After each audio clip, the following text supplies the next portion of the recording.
校为着要让这个学校的教育来国际化，训练的土库商工甲澳洲的摩顿湾中学结为姊妹校，而且来举行着签署的仪式，希望透过两校建立着连结，未来增加互相的交流甲专业的课程，推广着训练的在地特色。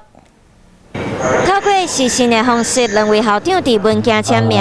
嘛代表土库商工和澳洲的摩顿湾中学会变做姊妹学校，未来嘛有更较侪交流的机会。期望能够透过这样的一个签订合约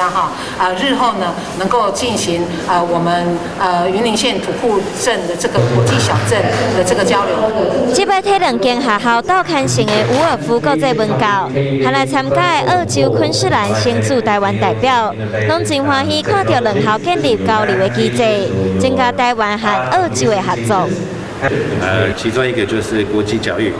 所以我们是很开心，今天就是可以跟土库高中还有昆士兰的摩登 Bay College 做一个备忘录，开始做一些国际的交流。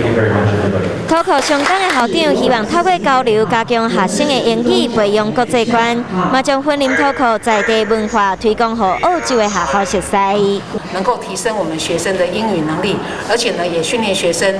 能够把我们土库镇的这个特色能够传播到世界各个地方的角落。这摆合作仪式的成功，嘛是让婚林其他的学校会当参考和学习，做伙推动婚林学校教育的国际化。好，来继续来看南投埔里的桃园。